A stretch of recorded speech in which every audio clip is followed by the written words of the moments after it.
प्रिय बोलबम भक्तवृंद, आज आम जानिबा काहींकि बोलबम पालन करागला।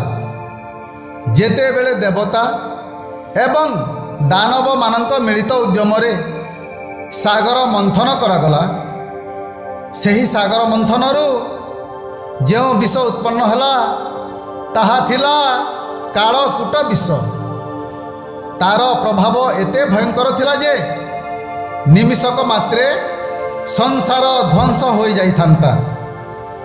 संसारर सुरक्षा एवं कल्याण पाई भगवान शिव तांकर रुद्र अवतार धारण करी समस्त हलाहल कालकूट विष को पान कले।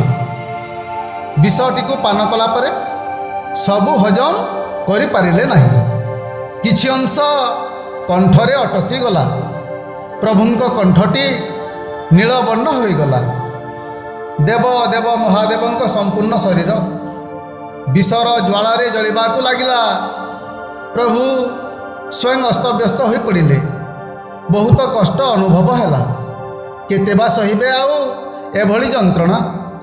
निजे संहारकर्ता होई मध्य विषर संहार करिबा कष्टसाध्य हो पड़िला। ए समस्त घटना देखि परम ब्रह्म भगवान विष्णु मन मध्यरे चिंता प्रकट कले। एहार प्रतिकार किपरि हेब। स्मरण मात्रे ही गंगा माता प्रकट हेले नारायणंक सम्मुखरे। देवी गंगा स्मरणर कारण पुछिले। नारायण देवी गंगा माता को घटिथिबा समस्त घटना विषय रे कहिले एवं भगवान शिवंक जटारे स्थापित होई अनवरत शीतल जल प्रदान निमंते अनुमति देले। नारायण भगवान भोलानाथ को कहिले, हे महादेव, संसारर कल्याण पाई आपण जो हलाहल कालकूट विष को भक्षण कले, जुग जुग पाई अमर रहिले, जस कीर्ति स्थापन कले।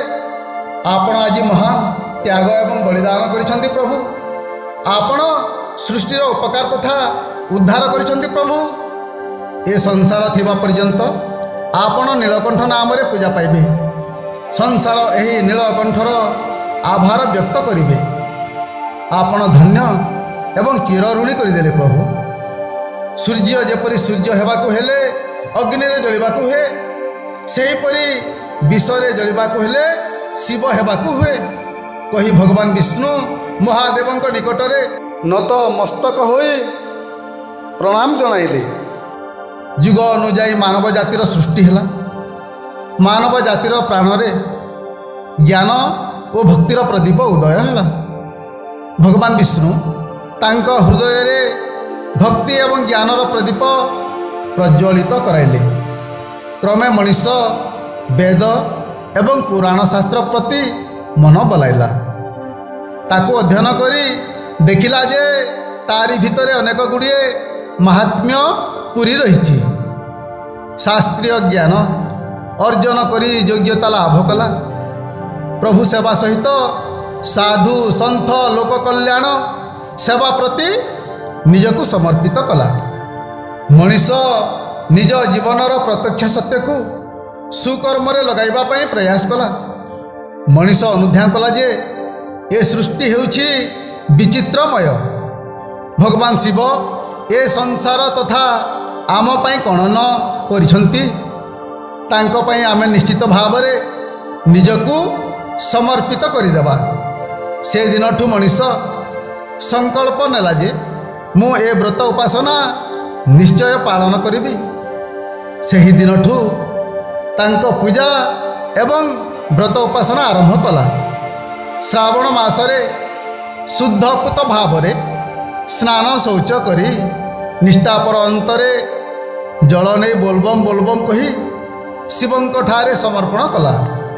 धीरे धीरे जनमानसरे ए व्रत व्यापक रूप नेला। एहीपरि भावरे बोलबम व्रत पालन करागला।